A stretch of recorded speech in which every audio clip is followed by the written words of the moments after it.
Tonight, a story about a book that nobody has ever been able to read. It is real, it is about 600 years old, and you can look at photographs of every one of its pages online, for free, whenever you like. It is a true story and a very calm one, partly because it has no ending. Nobody solves anything. I will be honest all the way through about what is known and what is only guessed at, and there will be a good deal of the second sort. You do not need to follow closely, or remember any of it. Let your shoulders drop. We are going to turn some pages very slowly, in a quiet room.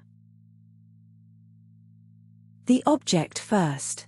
It is a small book, roughly the size of a modern hardback, perhaps 23 centimeters tall and 16 wide.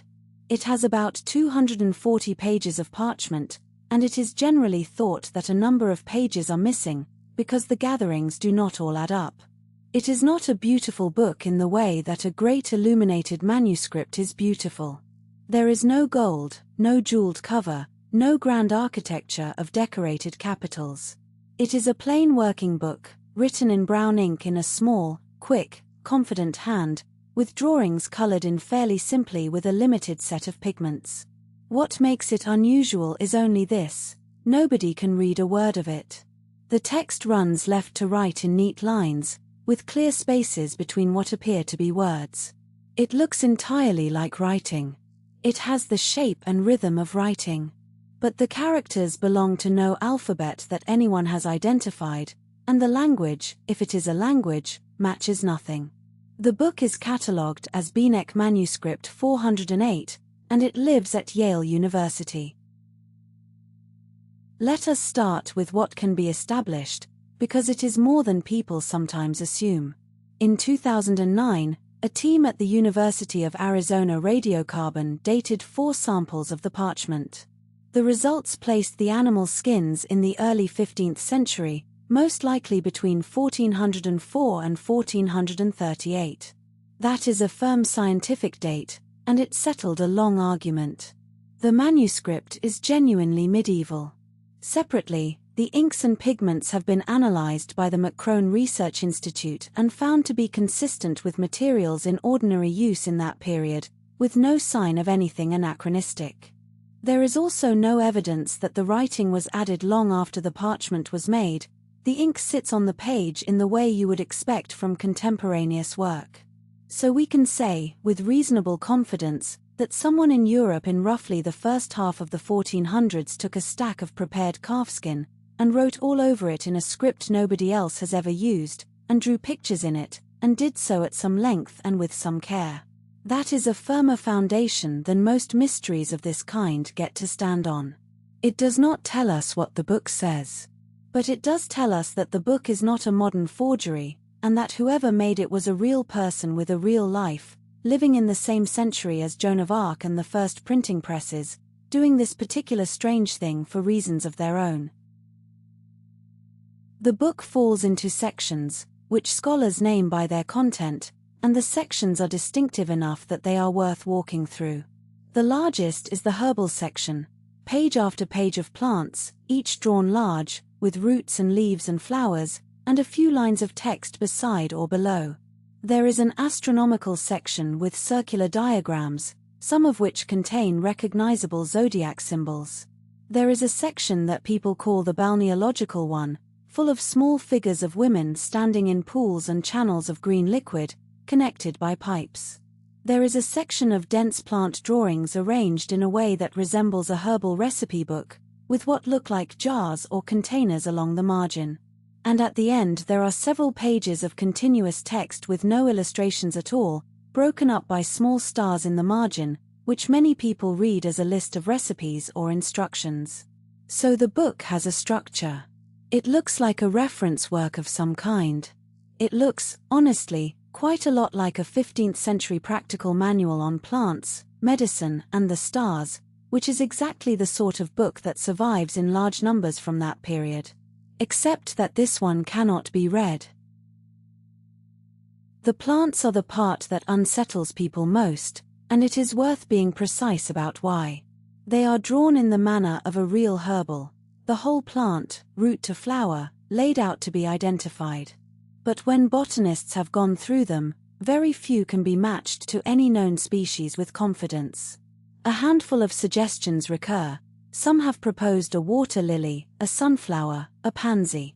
Most of the drawings, though, appear to be composites, with a root from one kind of plant, leaves from another, and a flower that belongs to neither.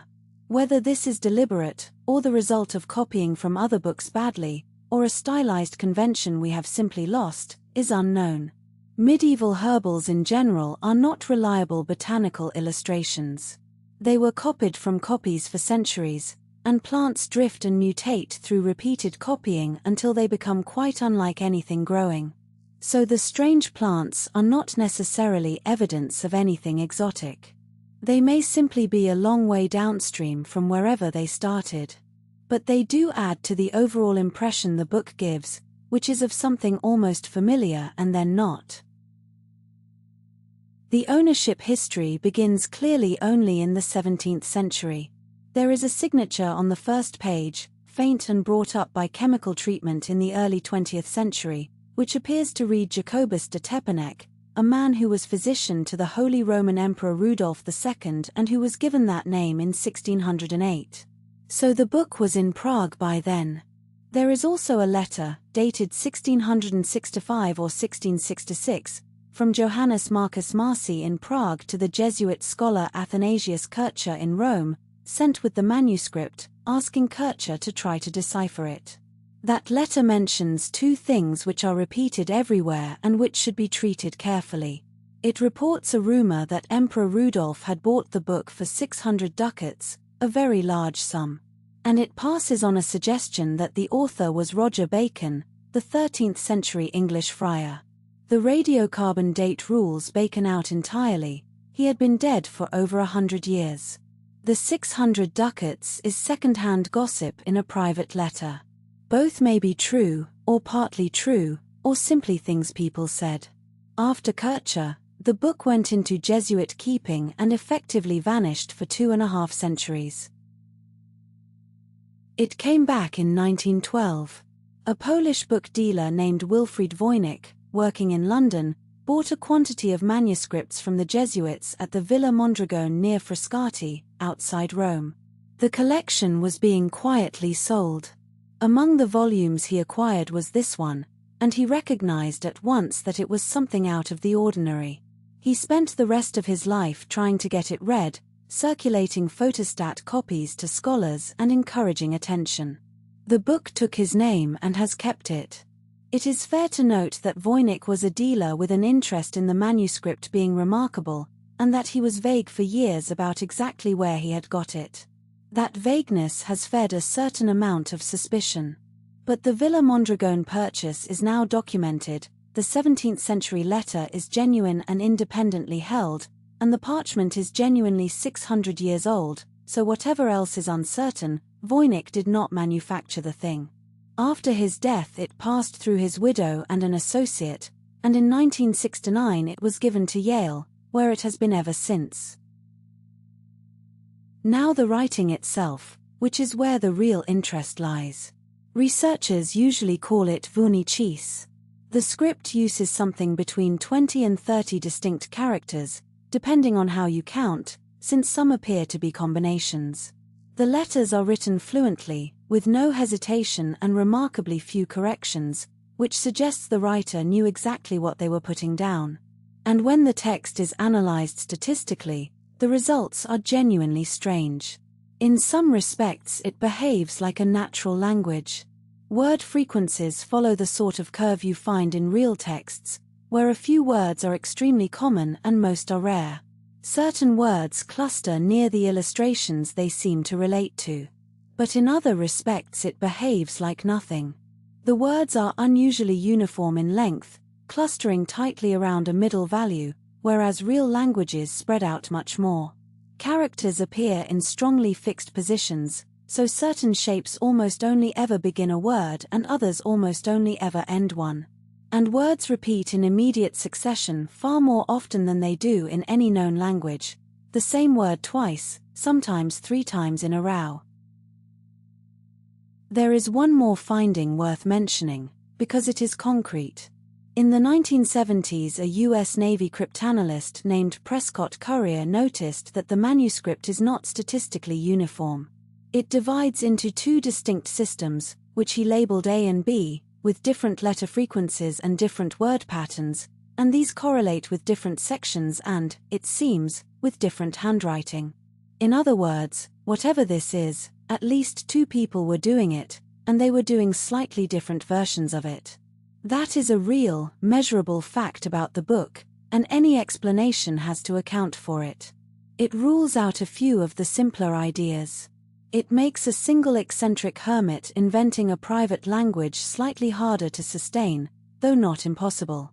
It also means that the system, whatever it was, could be taught and shared. Somebody explained it to somebody else.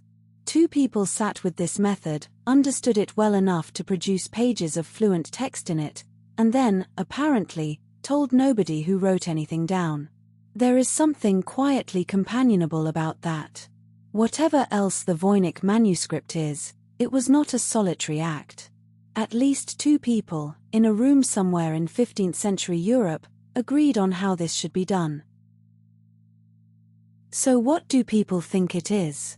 Broadly, there are four families of explanation, and I will describe them without endorsing any. The first is that it is a cipher, a real text in a known language, encoded by some method. Against this is the fact that the world's best cryptanalysts, including the teams who broke 20th century military codes, have worked on it and got nowhere, and the statistical properties do not match the ciphers available in the 15th century. The second is that it is an unknown or obscure natural language written in an invented alphabet. Many candidate languages have been proposed. None has produced a translation that reads sensibly for more than a few lines. The third is that it is a constructed language, invented deliberately, of a kind that became fashionable in later centuries. The fourth is that it is meaningless, an elaborate object made to be sold to a wealthy collector, or made for some private reason we cannot recover. In 2004, Gordon Rugg showed that text with some of these statistical oddities could be produced mechanically using a grill and a table of syllables, a technique available at the time. That demonstrates possibility, not proof. Other researchers argue the text is too structured for that. Every year or two, a decipherment is announced. It is usually reported enthusiastically, and it usually involves a claim that the language is one particular thing and that a few words can now be read. None has so far been accepted by the community of researchers who work on the manuscript seriously, and the reason is consistent: a real solution should keep working. It should produce readable, sensible text across many pages, not a handful of plausible words on one. So far, nothing has done that. And the honest position is that this may never be resolved.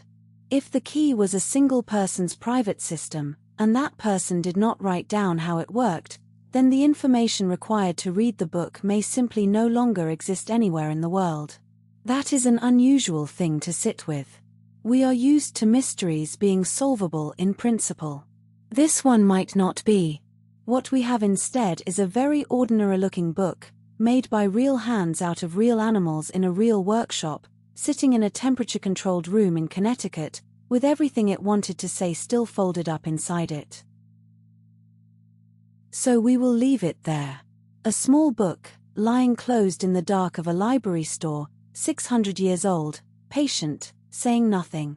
Somewhere in it, a page of drawn plants that never grew, and beside them a line of writing that somebody meant sincerely and that nobody has understood since. It does not need us to solve it tonight.